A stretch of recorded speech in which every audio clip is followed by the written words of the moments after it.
Hi all. Hello മക്കളെ. Hi. കണ്ണ് വളരെ ഇമ്പോർട്ടന്റ് ആണല്ലേ. സെൻസ് ഓർഗൻസ് വെച്ചിട്ട് ഏറ്റവും ഇമ്പോർട്ടന്റ് ആയിട്ടുള്ള കാര്യം സാധാരണ പറയുന്നൊരു കാര്യമുണ്ട്, കണ്ണില്ലാതാകുമ്പോഴേ കണ്ണിന്റെ വില അറിയുള്ളൂ അല്ലെ. ഞാൻ പറയുന്ന കാര്യം നമ്മുടെ ലോകത്തെ കാഴ്ചയുള്ള ആളുകൾക്ക് വേണ്ടിയാണ് ഡിസൈൻ ചെയ്തിരിക്കുന്നത് പറയുന്നത്. സോ അങ്ങനത്തെ ഒരു ലോകത്തെ മനസ്സിലാക്കാൻ ഉറപ്പായിട്ട് എന്ത് വേണം? ഐസൈറ്റ് വേണം അല്ലെ. സോ നമ്മുടെ ഏറ്റവും വിശേഷമായിട്ടുള്ള സെൻസ് ഓർഗൻ അത് തന്നെയാണ്, അത് കണ്ണ് തന്നെയാണ്, യാതൊരു സംശയമില്ലാത്ത കാര്യം തന്നെ. ഈ കാര്യം ബയോളജി ആണെങ്കിൽ പോലും ഡീറ്റെയിൽ ആയിട്ടുള്ള കാര്യങ്ങളും റിഫ്രാക്ഷൻ കേസുകളും ഫിസിക്സിലാണ് പഠിക്കുന്നത്. അതെ. അപ്പൊ നമുക്ക് ഇന്നത്തെ വീഡിയോയിൽ ഒരു കണ്ണിന്റെ സ്ട്രക്ചർ നോക്കാം. എല്ലാ കാര്യങ്ങളും നമ്മൾ എന്ത് ചെയ്യും ഈ ഒരു വീഡിയോ ഇടും. നമുക്ക് പഠിക്കാനുള്ള ഹ്യൂമൻ ഐ ആണെങ്കിൽ പോലും തൽക്കാലം ഹ്യൂമൻ ഐ കിട്ടിയിട്ടില്ല. ഒരു പോത്തിന്റെ കണ്ണ്, ഒരു ബഫലോ ഐ വെച്ച് നമുക്ക് കാര്യങ്ങളൊക്കെ നോക്കാം.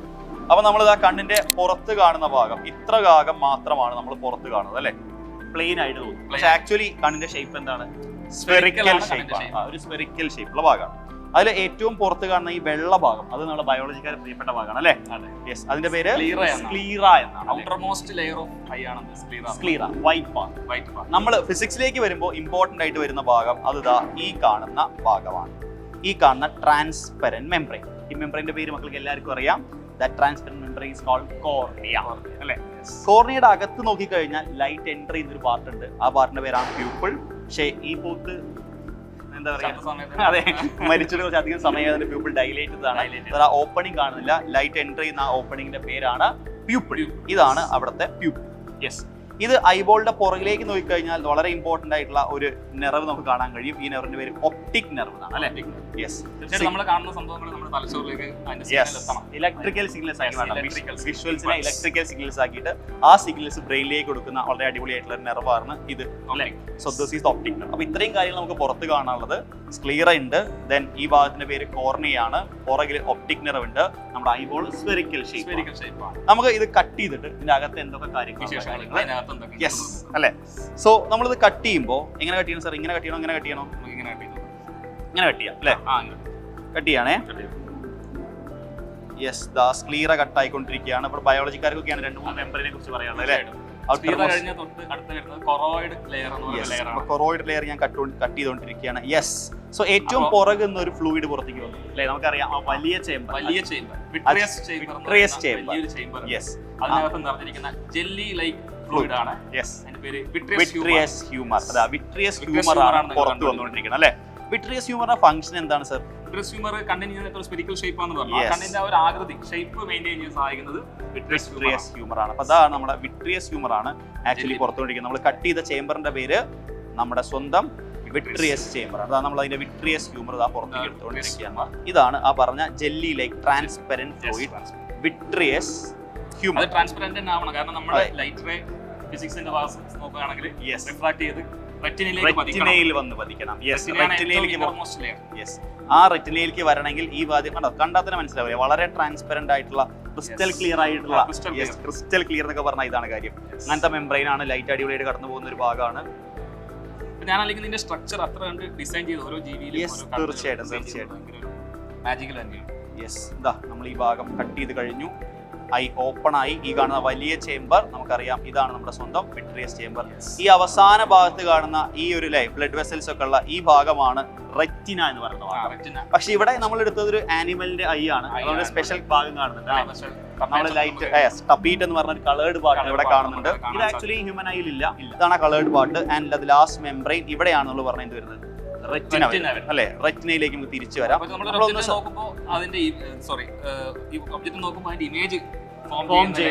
ഇൻവെർട്ടർ ആയിട്ടുള്ള ഇമേജ് ഫോം ചെയ്യുന്ന റെറ്റിനയിലാണ് അല്ലെ. സർ ഇതൊന്ന് കട്ട് ചെയ്യാൻ വേണ്ടി സഹായിക്കും. കൈ മുറിക്കരുതേ. ഒന്നും കാണാനല്ല, സാറ് മുറിക്കുന്നതാണ് എന്റെ ശരി. യെസ്, ലെൻസ് നമുക്ക് പുറത്തെടുത്ത് കാണിക്കാം. സോ ഇതാണ് നമ്മൾ പറഞ്ഞ അവസാനത്തെ ഭാഗം. ഇവിടെ നമ്മുടെ സ്വന്തം ഒപ്റ്റിക് നെർവ് സ്റ്റാർട്ട് ചെയ്യുന്ന പോയിന്റ് ഒക്കെ നമുക്ക് ഈ പോയിന്റ് നിന്നാണ് ഒപ്റ്റിക് നെർവ് സ്റ്റാർട്ട് ചെയ്യുന്നത് അല്ലെ. സോ ഇതാണ് നമ്മുടെ ലൈറ്റ് സെൻസിറ്റീവ് ആയിട്ടുള്ള സ്ക്രീൻ ആയിട്ടുള്ള റെറ്റിന വരും. നമ്മൾ പ്രധാനപ്പെട്ട yellow spot. Yes, yellow spot photo receptors കാണുന്ന ഭാഗമാണ് യെല്ലോ സ്പോട്ട്. ഫോട്ടോ റിസപ്റ്റേഴ്സ് ഫിസിക്സിൽ നമുക്ക് ഫോട്ടോ റിസപ്റ്റേഴ്സ് അങ്ങനെ ഇല്ലെങ്കിലും സെൽസിന്റെ പേര് മാത്രമേ നമ്മൾ പറയുന്നത്. കോൺ സെൽസ്. യെസ്, സെല്ലുകളുടെ പേരൊക്കെ ഞങ്ങൾ പറയുന്നുണ്ടല്ലോ. ഏറ്റവും കൂടുതൽ ഭാഗമാണ് യെല്ലോ സ്പോട്ട്. അതുപോലെ തന്നെ ബ്ലൈൻഡ് സ്പോട്ട് ഉണ്ട്. ആ ഒപ്റ്റിക് നെർവ് സ്റ്റാർട്ട് ചെയ്യുന്ന ഭാഗത്ത് റെറ്റിനയിൽ ഒരു ഫോട്ടോ റിസപ്റ്റർ സെല്ലും ഇല്ല എന്നുള്ളതാണ് area of no vision. Yes, അതാണ് നമ്മുടെ ബ്ലൈൻഡ് സ്പോട്ട് വരുന്നത്. എക്സാക്ട് ആയിട്ട് ലൊക്കേറ്റ് ചെയ്യാൻ ഏകദേശം ഇവിടെ വരുന്നത് ഓപ്റ്റിക് നെർവ് തുറന്ന് ഇവിടെയാണ് നമ്മൾ ഇതിന്റെ ബ്ലൈൻഡ് സ്പോട്ട് വരിക. യെല്ലോ സ്പോട്ട് എവിടെയാണുള്ള കാര്യം എനിക്ക് വ്യക്തമായിട്ട് അറിയില്ല. കുറച്ച് മുകളിലായിട്ട് സെൽസ് കൂടുതൽ കാണുന്നത്. സോ ഒരു അടിപൊളി സാധനം കിട്ടിയിട്ടുണ്ട്. യെസ്, ഇതാണ് നമ്മുടെ കണ്ണിന്റെ അകത്തെ ലെൻസ്, ക്രിസ്റ്റലൈൻ ലെൻസ് അല്ലെ. ഇതിന്റെ ഷേപ്പ് നോക്കിയാൽ തന്നെ അറിയാം, നമ്മൾ പഠിച്ചതാണ് കോൺവെക്സ് ഷേപ്പ് ആയിട്ടുള്ള ക്രിസ്റ്റലൈൻ ലെൻസ് ആണ്. ഈ ലെൻസ് ഈ പോത്ത് നല്ല ആരോഗ്യമുള്ള പോത്തായിരുന്നു. ഇതിന് കാറ്ററാക്ട് ഒന്നും വന്നിട്ടില്ല അല്ലെ. കാറ്ററാക്ട് വന്നു കഴിഞ്ഞാൽ ഈ ലെൻസിന്റെ ട്രാൻസ്പെറൻസിയാണ് നഷ്ടപ്പെട്ടത്. സോ ഇത് നല്ല അടിപൊളി ട്രാൻസ്പെറന്റ് ആയിട്ടുള്ള നല്ലൊരു ലെൻസ് ഒക്കെയാണ്. അപ്പൊ ആ കാര്യം കണ്ടു. നമ്മൾ ഫ്രണ്ടിലേക്ക് വരികയാണ്. ഈ കിടക്കുന്ന കാര്യമാണ് വളരെ വളരെ തിക്കായിട്ടുള്ള ഒരു ജെല്ലാണ് അല്ലേ ഇത്, വിട്രിയസ് ചേമ്പർ. ഇനി ഇവിടെ ഒരു ചേമ്പർ ഉണ്ട്. ആ ചേമ്പർ നമ്മളുടെ എക്സ്പെർട്ടീസും കൊണ്ട് അത് കട്ടായി പോയിട്ടുണ്ട്. എങ്കിൽ പോലും കുറച്ച് മുന്നിൽ നമുക്ക്, അതായത് കോർണിയയുടെയും ലെൻസിന്റെയും ഇടയിൽ നമുക്ക് ഒരു ചേമ്പർ ഉണ്ട് അല്ലെ. ചേമ്പർ ഉണ്ട്. ചേമ്പർ എന്ന് പറയുന്നത് അക്വസ് ചേമ്പർ ആണ്. അവിടെ നിറഞ്ഞിരിക്കുന്ന ഫ്ലൂയിഡ് എന്ന് പറയുന്നത് വാട്ടറി ഫ്ലൂയിഡ് ആണ്. Aqueous humour. അക്വസ് ഹ്യൂമർ എന്നാണ് അതിന്റെ പേര് അല്ലേ. ഫംഗ്ഷൻ ആക്ച്വലി ബ്ലഡിൽ നിന്ന് ഫോം ചെയ്ത് ബ്ലഡിലേക്ക് റീഅബ്സോർബ് ചെയ്യപ്പെടും. കോർണിയയ്ക്ക് വേണ്ട നറിഷ്മെന്റ്, കാരണം കോർണിയയിൽ എന്തില്ല, ബ്ലഡ് വെസൽസ് ഇല്ല. സോ നറിഷ്മെന്റ് കൊടുക്കാനുള്ളതാണ്. ആ കാര്യം നമ്മുടെ നിർഭാഗ്യവശാൽ അത് നഷ്ടപ്പെട്ടു പോയിട്ടുണ്ട്. അത് പോയിട്ടുണ്ട്. ഇപ്പൊ അവർക്ക് കറക്റ്റ് ആയിട്ട് കാണാൻ കഴിയും. യെസ്, അവിടെ ഓപ്പണിംഗ് കാണാൻ കഴിയുന്നുണ്ട് അല്ലെ. പ്യൂപ്പിൾ കാണാൻ കഴിയുന്നുണ്ട്. ലൈറ്റ് അറിയാലോ, പീപ്പിൾ ഡൈലേറ്റ് ചെയ്യാൻ വേണ്ടി പറ്റും, കൺട്രാക്ട് ചെയ്യാനും പറ്റും. അതിന് സഹായിക്കുന്ന ഐറിസിലെ മസിൽസ് വ്യക്തമായിട്ട് കാണുന്നുണ്ട്. ശ്രദ്ധ, ഐറിസിലെ മസിൽസ് അവിടെ ഉണ്ട്. ഐറിസിലെ മസിൽസ് എല്ലാം വ്യക്തമായിട്ട് circular muscle and longitudinal muscles. ആ കാര്യങ്ങളൊക്കെ ബയോളജിയിലാണ് പറയുന്നത്. നമുക്ക് ഐറിസ് മാത്രമേ ഉള്ളൂ. യെസ്, ഇതാണ് കാണുന്ന ഐറിസ്. ആ പറഞ്ഞ ലോഞ്ചിറ്റ്യൂഡൽ മസിൽസ് കാണാൻ പറ്റുന്നുണ്ട് അല്ലേ. ഒന്ന് കാണിച്ചു കൊടുക്കാൻ പറ്റുമോ? ഈ കാണുന്ന ആ കറുപ്പ് കാണുന്ന, ഇങ്ങനെ കാണുന്ന ലോഞ്ചിറ്റ്യൂഡൽ മസിൽസ് കാണുന്നുണ്ട്. പ്യൂപ്പിളിന്റെ അടുത്തേക്ക് വരുമ്പോൾ കാണുന്ന വൃത്താകൃതിയിൽ കാണപ്പെടുന്ന ആ കാര്യങ്ങൾ വ്യക്തമായിട്ട് കാണാൻ പറ്റുന്നുണ്ട്. അവരൊക്കെ വ്യക്തമായിട്ടുണ്ട്. സോ ഇതിന്റെ മുന്നത്തെ ഒരു ചേമ്പർ നമുക്ക് നഷ്ടമായി പോയി അല്ലേ സർ. നമ്മുടെ ലെൻസിന് വലിയൊരു പ്രത്യേകതയുണ്ട്. എന്താ, അതിന്റെ കർവേച്ചർ അഡ്ജസ്റ്റ് ചെയ്യാൻ വേണ്ടി പറ്റും. Yes, curvature of lens can be adjusted. ഇപ്പൊ നിങ്ങൾ ഈ കാണുന്ന ക്യാമറ കണ്ണുകളിൽ അവർ ഫോക്കസ് ചെയ്യേണ്ടിയിരുന്നു. നമ്മുടെ കണ്ണിന്റെ ലെൻസ് ആകെ ഒരു കോൺവെക്സ് ലെൻസ് ആണ് നമുക്കുള്ളത്.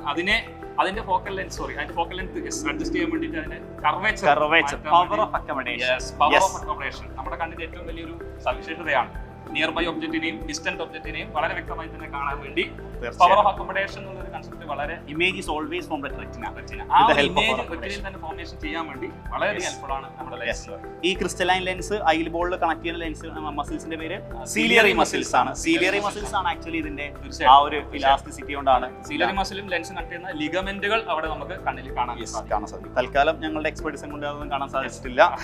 സോ ഇതൊക്കെയാണ് നമ്മൾ പറഞ്ഞത്. ഐബോളിന്റെ ഷേപ്പ് സ്ഫെറിക്കൽ ആയിരുന്നു. ലെൻസിന്റെ ഷേപ്പ് കോൺവെക്സ് ആണ്. ആ ഷേപ്പ് ഒക്കെ ശരിക്കും ഇതൊക്കെ തൊട്ട് നോക്കിയാൽ ശരിക്കും അറിയാം. കോൺവെക്സ് ഷേപ്പിൽ അറിയാവുന്നതാണ് കോൺവെക്സ് ലെൻസ്. യെസ്, സോ ഇത്രയൊക്കെയാണ് നമ്മളെ കണ്ടെത്തലുകൾ അല്ലേ. ഇപ്പൊ ശരിക്കും അറിയാൻ പറ്റും. ആ ഓപ്പണിംഗ് ആയിട്ട് കാണാം. യെസ്, സോ ഇത്രയൊക്കെയാണ് കാര്യങ്ങൾ. ഇതിനേക്കാളും ഡീറ്റെയിൽ ആയിട്ട് കാര്യങ്ങൾ നമ്മൾ ടെക്സ്റ്റ് ബുക്കിൽ പഠിച്ചതാണ്, ഫംഗ്ഷൻസ് ഒക്കെ പഠിച്ചതാണ്. ജസ്റ്റ് ഒരു ഡെമോൺസ്ട്രേഷൻ അല്ലേ. സോ ഇതുപോലെ ഇൻട്രസ്റ്റിംഗ് വീഡിയോസ് ആയിട്ട് ഞങ്ങൾ വീണ്ടും വരാം. See U.